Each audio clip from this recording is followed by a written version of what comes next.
అందరికీ మనం ఈ వీడియోలో కళ్ళు గురించి కొన్ని మనకి తెలియని నిజాలు నేను చెప్తాను.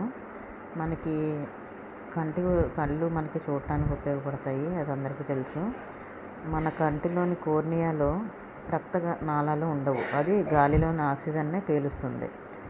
ఇరిస్ డిజైన్ ప్రతి ఒక్కరికి వేరన్నమాట. అది ఫింగర్ ప్రింట్ కంటే కూడా ప్రత్యేకంగా ఉంటుంది. మనం నిమిషానికి 15 నుంచి 20 సార్లు కళ్ళు మూసుకుంటాం.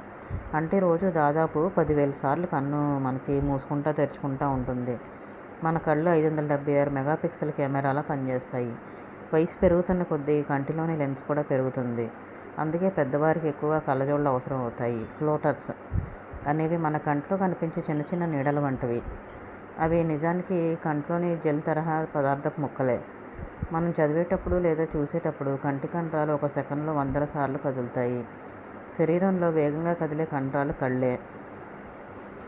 పుట్టుకతోనే బిడ్డలకు దాదాపు పూర్తి చూపు ఉంటుంది, కానీ కలర్స్ను స్పష్టంగా గుర్తించడం క్రమంగా నేర్చుకుంటారు. కళ్ళు శరీరంలో ఎప్పుడూ విశ్రాంతి తీసుకునే అవయవం. నిద్రలో కూడా అవి పనిచేస్తూనే ఉంటాయి, స్వప్నంలో చూడటంలో. ఇవి కళ్ళ గురించి మనకి ఇవన్నీ చెప్పినవి కూడా మనకి ఎవరికి తెలియదండి. జస్ట్ మన కళ్ళ గురించి మనం తెలుసుకోవడంలో తప్పలేదు కదా అని చెప్పేసి నేను వీడియో చేశాను. నా వీడియో నచ్చినట్టే తప్పకుండా లైక్ చేసి, షేర్ చేసి, సబ్స్క్రైబ్ చేయడం మాత్రం మర్చిపోకండి. నా వీడియో చూస్తున్న వాళ్ళందరికీ ప్రతి ఒక్కళ్ళకి కూడా థ్యాంక్స్ అండి. Thanks for watching.